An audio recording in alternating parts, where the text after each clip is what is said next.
soal bagaimana Icat diterima kembali di kepolisian, kalau saya tidak kecewa. Kekecewaan yang diungkapkan oleh keluarga itu sudah menimbulkan begitu banyak sentimen dari masyarakat, dan saya pikir ini harus dibahas, karena jika tidak akan menjadi seperti duri dalam daging. Sementara hal ini sudah membuat banyak orang merasa seperti keluarga berjuang sama-sama. Saya tidak mengharapkan imbalan apapun dalam membela Joshua dan berusaha untuk tetap fair dan objektif dalam melihat segala sesuatu. Kita juga belajar sama-sama, belajar banyak sekali dari kasus ini, bahwa banyak hal yang bisa direkayasa oleh institusi, bahwa banyak hal yang bisa dijadikan senario, dan tumbalnya sudah jelas. Ada dua orang yang di depan mata, yang satu tewas ditembak, yang satu yang menembaknya. Dua-duanya adalah korban dalam hal ini, yaitu Joshua dan Icat. Shalom. Inang Irma Huta Barat sangat objektif. Pak Samuel Huta Barat dan keluarga, hati-hati jangan sampai anti klimaks. Mengampuni itu harus tulus atau ikhlas. Sebelum saya lebih jauh untuk memberikan beberapa ulasan dan pandangan terkait dengan topik ini, saya berharap dan mendorong Bapak Ibu Saudara untuk berkenan menonton sampai tuntas. Pertama-tama kita akan simak dan perhatikan dulu dengan seksama pernyataan sekaligus penjelasan dari Inang Irma Huta Barat yang begitu luas, mendalam, objektif, dan menyentuh hati. Saya berharap dan mendorong keluarga Bapak Samuel Huta Barat menonton, menyimak, menyaksikan ini, sehingga benar-benar memiliki sikap dan respon serta tanggapan yang baik, positif terkait dengan Baradae yang divonis 1 tahun 6 bulan dan tetap diterima sebagai anggota Polri. Mari kita saksikan video berikut ini. Hari ini saya ingin membahas soal banyak pertanyaan dari netizen, ya, apa yang terjadi dengan keluarga Joshua di Sungai Bahar. Kenapa ada rasa seperti tidak ikhlas, lalu juga kekecewaan yang membuat banyak sekali netizen bukan hanya membuli tetapi juga protes dan mempertanyakan apa yang terjadi sebetulnya, ya kan? Nah, saya hanya ingin mengupdate bahwa sebetulnya di dalam keluarga kita punya grup, WhatsApp grup, dan saya sendiri sudah membicarakan hal itu secara terbuka supaya jelas duduk soalnya, ya kan? Karena ada beberapa hal yang mesti diklarifikasi di sini. Yang pertama, soal kekecewaan terhadap putusan hukuman yang diucapkan oleh tantenya Joshua, yaitu itu sebelum ada soal penerimaan Joshua di kepolisian, ya. Jadi ada beberapa hal yang membuat kemudian tatanan batin dari para orang-orang yang mendukung Joshua ini menjadi tidak baik kalau menurut Inang. Nah, saya sendiri dari awal sudah mengatakan bahwa keluarga memang harus bijak dalam hal ini, harus mengucapkan terima kasih dan penghargaan, yang memberikan penghargaan yang jelas, ya, karena begitu banyak pihak-pihak yang membantu. Yang nomor satu tentu saja yang saya sebutkan adalah rasa terima kasih dan syukur dan juga bagaimana penghargaan harus diberikan kepada penasihat hukum ya, yang bukan hanya pro bono tetapi juga membantu dengan segenap jiwa raga. Bahkan Martin Simanjuntak mengatakan bahwa akan mewakafkan jiwa raganya untuk membela kasus dan mencari keadilan kasus Joshua, dalam kasus Joshua ini. Nah, itu adalah merupakan satu awal di mana perjuangan ini bisa dimulai. Tapi tidak bisa dilupakan jasa dari dua orang tantenya juga ya, Rohani dan Roslin yang pertama membuka. Lalu ada PH, penasihat hukum yang luar biasa, yang dengan sungguh-sungguh sudah berjuang, dibantu oleh netizen, lalu dibantu juga oleh PBB, Pemuda Batak Bersatu, lalu ada HBB Horas Bangso Batak, lalu ada Tampak, ada Saur Siagian, ada Richard Eliezer yang berjasa, belum lagi pakar-pakar yang menjadi tamu Inang selama ini, dari mulai Reza Indragiri, lalu juga Soleman Ponto, ada juga Pak Iwan Iriawan, Susno Duaji, termasuk Mahfud MD yang ikut mengawal kasus ini, ya kan. Nah, ini kan hasil dari begitu banyak dukungan, begitu banyak kerja perjuangan dari orang-orang yang peduli ya, yang sebetulnya dukungan itu menurut Inang itu harus dirawat. Mungkin dalam merawatnya ini ada pengertian atau ucap yang menimbulkan ya sentimen yang menurut saya tidak menguntungkan bagi keluarga Joshua. Kenapa? Karena selama ini kita bisa maju dengan begitu banyak dukungan itu karena memang diwakili orang-orang yang satu, jujur, pemberani, ya kan, lalu juga ada keikhlasan di situ, lalu ada pengampunan, ada pertobatan, ada banyak hal-hal yang bisa kita pelajari dari peristiwa pembunuhan Joshua yang sebetulnya belum selesai karena PH Kamarudin Simanjuntak masih melaporkan hal-hal yang berkaitan dengan kelanjutan pengungkapan awan gelap yang diarak oleh Verdi Sambo dan teman-teman. Jadi saya hanya ingin membuat kilas balik, dan juga di sini mudah-mudahan ditonton ya oleh Pak Samuel dan keluarga, bahwa sebetulnya penghargaan yang diberikan itu akan membuat dukungan menjadi lebih besar, dan juga yang selama ini skeptis atau kecewa dengan tanggapannya mungkin bisa memaklumi, karena Inang juga bolak-balik menghimbau, maklumi saja jika keluarga masih berduka. Saya juga memaklumi sakit hati seorang ibu yang kehilangan anaknya, ya kan.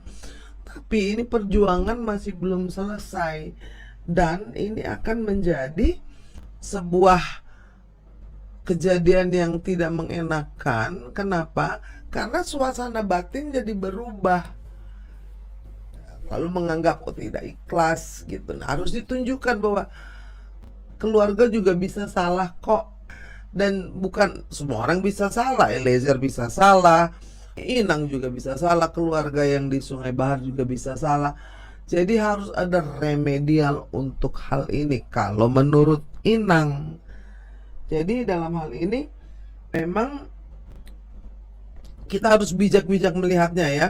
Harus dipisahkan dukungan terhadap pengadilan, dukungan terhadap bagaimana mengungkap kebenaran, lalu juga terakhir soal bagaimana Icat diterima kembali di kepolisian. Kalau saya tidak kecewa.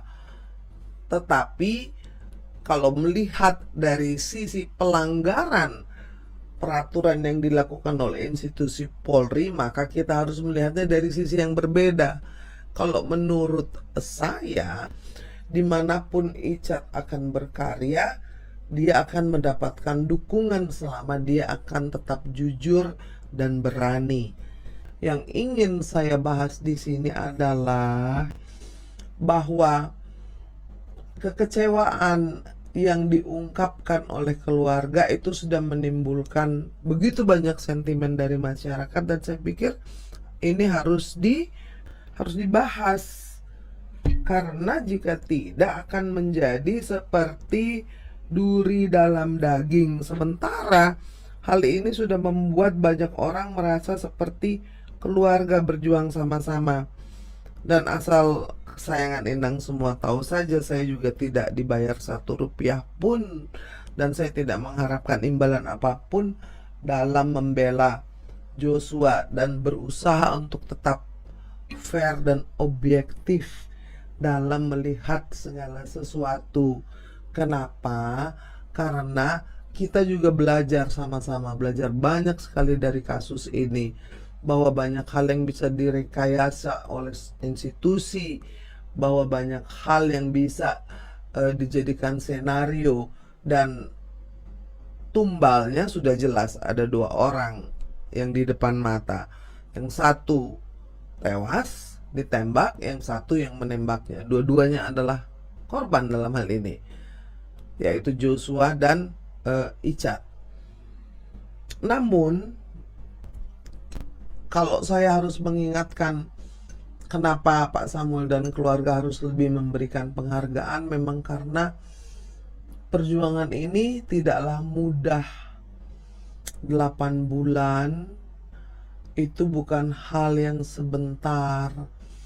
Lalu juga banyak yang mengatakan dengan nada yang sinis, ya kan, oh banyak sekali, itu juga organisasi, ada HBB, ada PBB, ada Tampak, lalu juga termasuk Inang. Saya bicara dengan Ito Lamsyang Sitompul, ketua dari HBB, yang mengatakan bahwa HBB itu sudah ada sebelum urusan pembunuhan Joshua ini.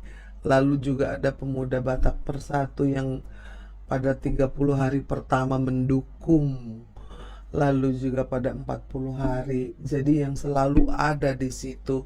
Lalu Tampak atau Saur Siagian yang luar biasa memakai hati, sama saja dengan Inang dan pengacara semua, tidak mengharapkan balasan 1 rupiah pun, tidak mengharapkan apapun.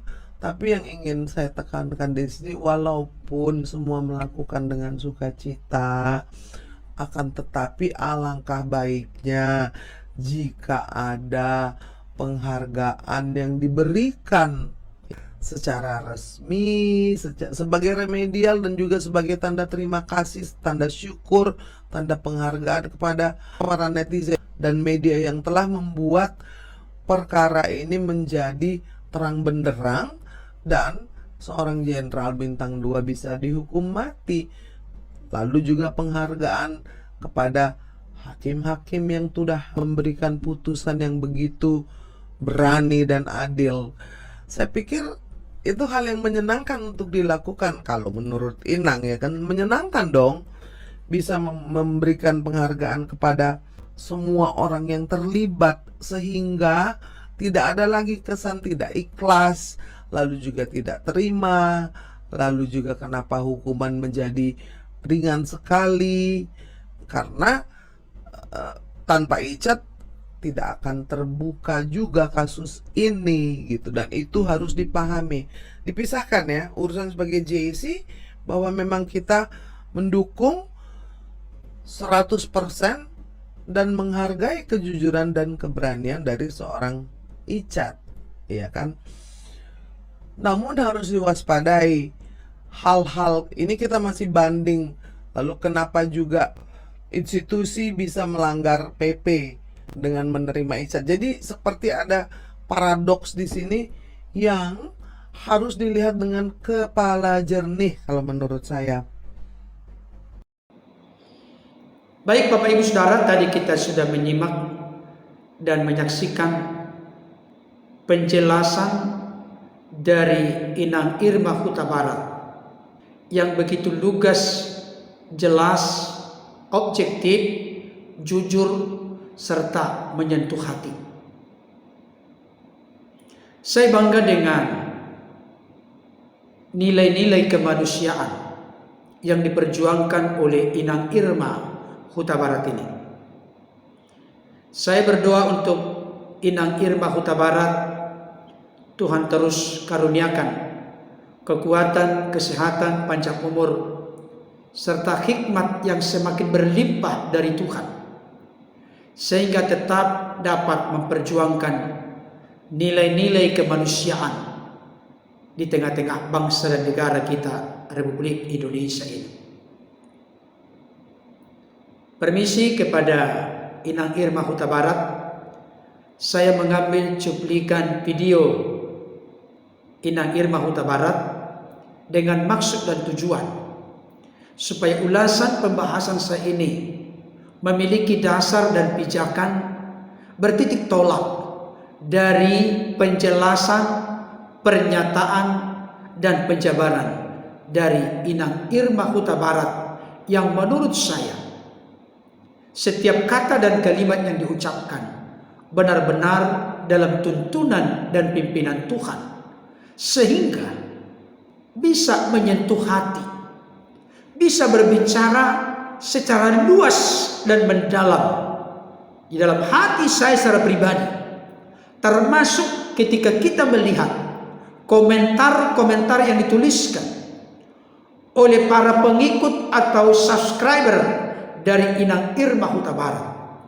Ada respon dan tanggapan yang positif, yang begitu bagus, begitu indah dari siapapun yang menuliskan komentar di dalam video yang saya pakai sebagai bahan bagi saya untuk menyampaikan kebenaran firman Tuhan.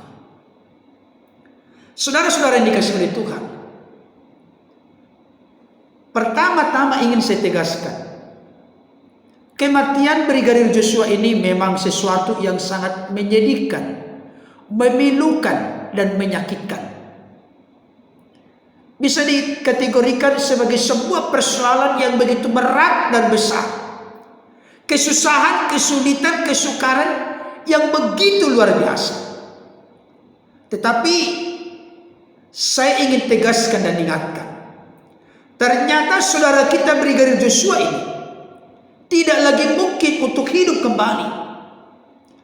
Tetapi melalui kematian Brigadir Joshua ini, ada perkara-perkara besar yang Tuhan kerjakan melalui orang-orang yang memiliki hati yang tulus, ikhlas, sungguh-sungguh, dan murni memperjuangkan bagaimana supaya kasus ini terbongkar sebagaimana yang telah kita tahu dan saksikan bersama.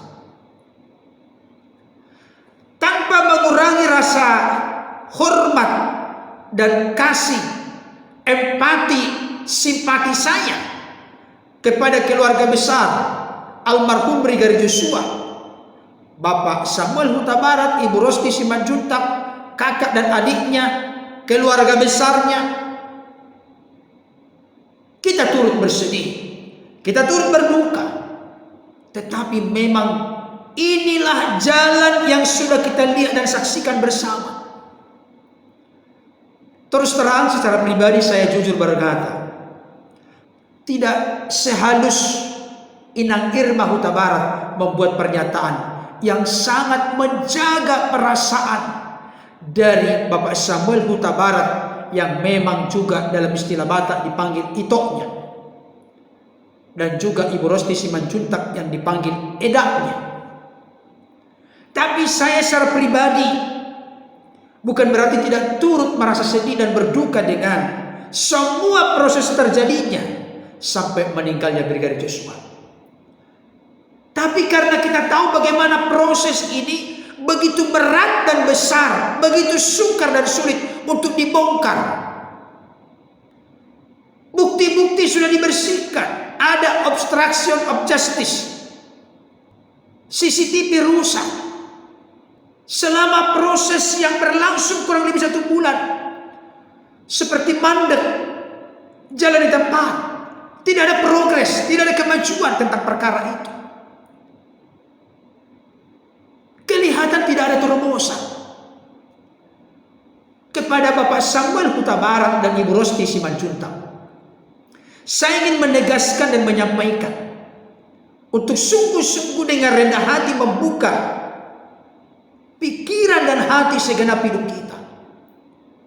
Cobalah bayangkan dan renungkan apa yang akan terjadi kalau sampai seorang Barada Richard Eliezer tidak menyeberang dari tanda petik kekompakan kesehatan mereka untuk mempertahankan kasus ini, peristiwa tembak menembak.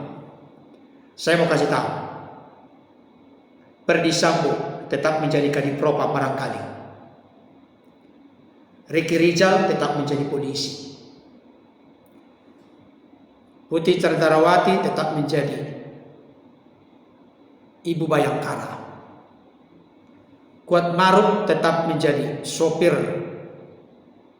yang sudah sangat berpengalaman bersama dengan FS dan BC. Barada Richard Eliezer tetap menjadi polisi. Tetapi yang terjadi berikutnya, Brigadir Joshua meninggal sia-sia. Bahkan ada tuduhan adanya pelecehan yang mana kita tahu bersama berkembang di pengadilan. Ada yang disebut pemerkosaan, dibanting 3 kali, disimpulkan oleh jaksa perselingkuhan. Coba bayangkan, sudah kehilangan anak, meninggal, ternyata orang-orang yang melakukannya tidak ada yang dihukum. Anak meninggal dalam posisi dituduh melakukan pelecehan seksual. Inilah yang namanya sudah jatuh di timpa tangga dan jatuh ke kotoran kerbau. Sedih, miris, sakit, tidak ada jalan keluar, tidak ada solusi, tidak ada penyelesaian. Coba kita renungkan ini dengan pikiran dan hati yang tercelik, terbuka, didasari dengan hikmat dari Tuhan. Kalau Barada Richard Eliezer tidak terbuka mengatakan apa yang seharusnya dengan sejujur-jujurnya, maka kasus ini tidak akan terbongkar. Bertepik soraklah sama para pelaku. Tapi anak dari Bapak Samuel Huta Barat, Ibu Rosti Simanjuntak, Brigadir Joshua mati sia-sia. Tetapi dengan resiko yang sangat tinggi dan besar, Barada Richard Eliezer mengambil keputusan untuk menjadi justice kolaborator. Resikonya itu nyawa taruhannya. Bukan hanya sekarang, kita doakan ke depan tidak terjadi apa-apa kepadanya. Dia harus tanggung itu seumur hidupnya. Untuk berkata jujur, berkata benar, maju tak gentar membela yang benar. Resikonya sangat tinggi. Bahkan di dalam keputusan hakim dikatakan, kami mengalami kesukaran dan kesulitan untuk menggali informasi, fakta-fakta, bukti-bukti, karena begitu minimnya bukti. Tapi oleh karena peran dari Barada Richard Eliezer, maka kasus ini menjadi terbongkar dan terbuka. Akhirnya Verdi Sambo divonis mati, Putri Chandrawati divonis 20 tahun penjara, Kuat Maruf divonis 15 tahun penjara, Ricky Rizal divonis 13 tahun penjara, Barada Richard Eliezer divonis 1 tahun 6 bulan penjara. Vonis yang dijatuhkan kepada FS, PC, KM, RR Bukankah keluarga dari Bapak Samuel Huta Barat dan Ibu Rosti Simanjuntak telah menjadi puas? Kenapa ketika masuk kepada giliran vonis yang dijatuhkan kepada Barada Richard Eliezer, kenapa jadi kecewa? Kenapa jadi kesal? Apalagi Barada Richard Eliezer tetap diterima menjadi anggota Polri. Kenapa menjadi marah? Terus terang, saya sebagai seorang pendeta, dari lubuk hati terdalam, dari kejujuran yang sangat tinggi, saya berkata, saya kesal dan marah. Tidak suka dengan sikap dari Bapak Samuel Huta Barat, Ibu Rosti Simanjuntak, entah siapapun yang memberikan respon tanggapan yang kecewa oleh karena Barada Richard Eliezer divonis 1 tahun 6 bulan penjara dan tetap diterima menjadi anggota Polri. Kenapa? Karena kalau bukan Barada Richard Eliezer berperan sebagai justice kolaborator dan membuka kasus ini sejujur-jujurnya, se-eksplisit mungkin, seterang-benderang mungkin, maka orang-orang yang menjadi aktor intelektual perencana dari semua ini tidak akan dihukum sebagaimana seharusnya, tapi tetap bisa menduduki jabatan masing-masing tanpa ada gangguan sedikit pun. Oleh karena itu saya ingin sampaikan apresiasi yang sangat tinggi kepada Inang Irma Huta Barat. Sekalipun saya tahu beliau ini adalah Boru Huta Barat dan Bapak Samuel Marga Huta Barat. Orang Batak istilahnya itu memanggil hula-hula. Tapi yang saya salut sebagai seorang yang profesional di bidangnya, beliau bisa bertindak, berucap, berkata-kata secara objektif, memberikan saran, masukan dan nasihat kepada keluarga Bapak Samuel Huta Barat, Ibu Rosti Simanjuntak, termasuk kepada keluarga besar. Luar biasa. Sekali lagi saya menaruh hormat yang tinggi kepada Inang Irma Huta Barat. Tetaplah menyuarakan kebenaran seluruh penggaris. Luar biasa ini. Tetapi yang saya perhatikan dari Bapak Samuel Huta Barat, mohon maaf, saya harus sampaikan ini. Sebagai seorang pelayan Tuhan, pendeta, hamba Tuhan, saya adalah orang yang suka menyuarakan kebenaran sebagaimana seharusnya. Bukan berarti saya mengklaim diri saya sebagai orang yang sudah sempurna. Masih banyak kekurangan, kelemahan di sana sini. Tetapi yang jelas karena ini ranah publik yang disoroti oleh banyak orang. Dan yang berjuang bagaimana memelototi, memperhatikan, menjaga, mengawasi kasus ini sehingga terbuka dengan transparan. Ada berbagai pihak dan Inang Irma Huta Barat telah menyebutkan. Awalnya memang tantenya, setelah itu masuk kepada penasihat hukum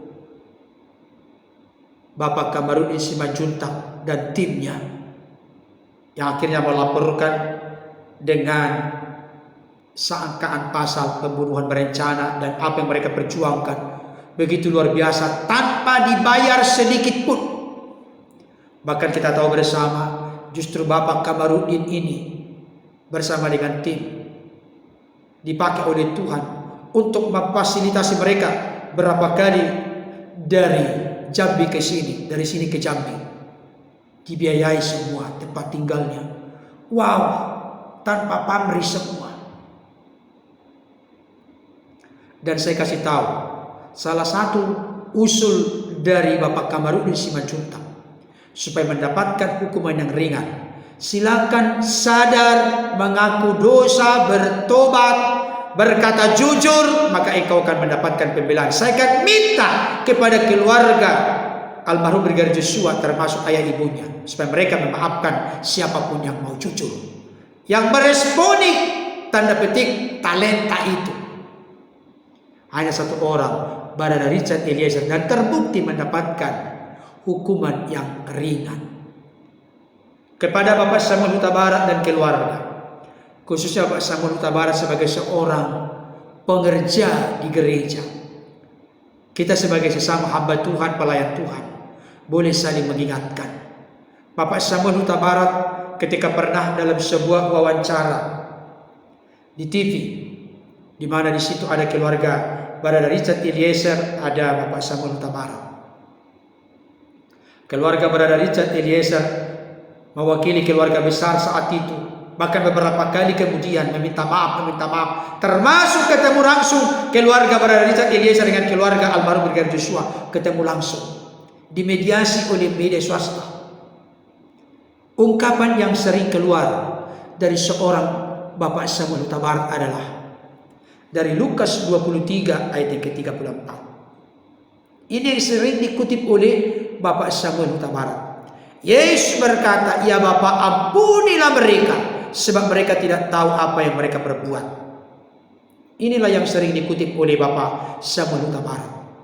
Beliau berkata, "Saya sebagai seorang Nasrani atau orang Kristen, di Bible, di Alkitab kami dikatakan oleh Yesus ketika di kayu salib, dia berdoa, 'Ya Bapa, ampunilah mereka, sebab mereka tidak tahu apa yang mereka perbuat.' Ini ajaran kami, ini keyakinan kami, ini kitab suci kami, dan kami diajarkan untuk mengampuni orang yang bersalah kepada kami. Tetapi proses hukum tidak berjalan." Itulah pernyataan dari Bapak Samuel Huta Barat.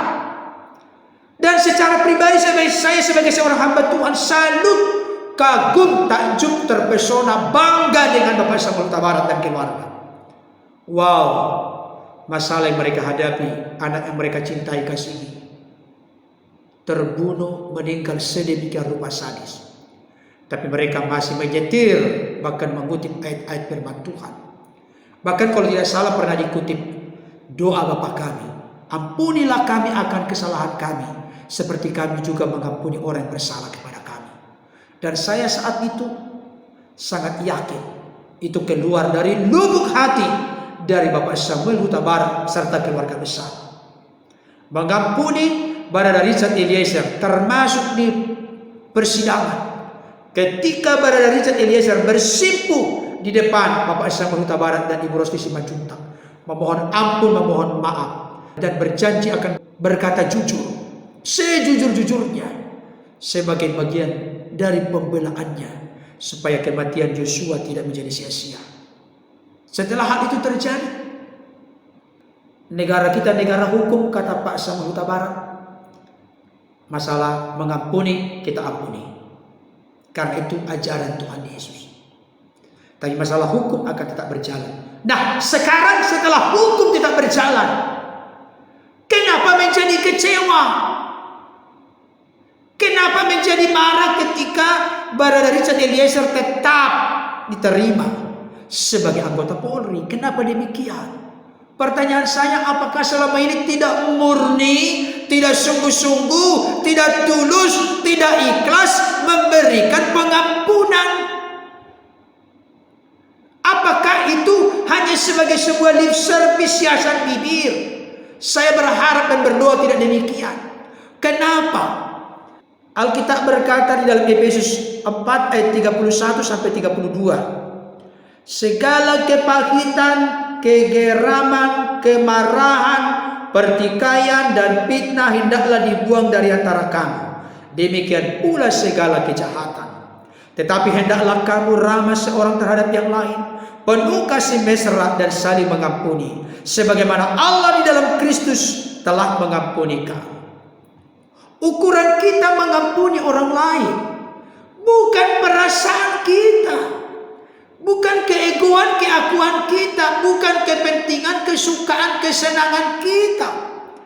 Ukuran kita melepaskan dan memberikan pengampunan kepada orang lain sebagaimana Allah dalam Kristus Yesus telah mengampuni kamu. Itu standarnya.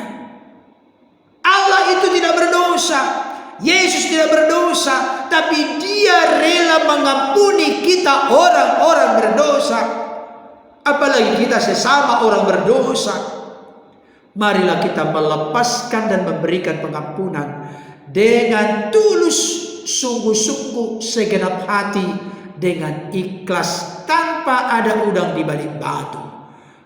Karena pengampunan yang kita berikan dengan tulus dan ikhlas, itulah yang akan mengalirkan Roh Kudus bekerja, mengerjakan penghiburan, kekuatan, pertolongan, sukacita, kedamaian dan ketenangan bagi kita. Kiranya ulasan ini dapat menjadi berkat. Tuhan Yesus menolong kita tetap setia berjalan dalam kebenarannya. Amin.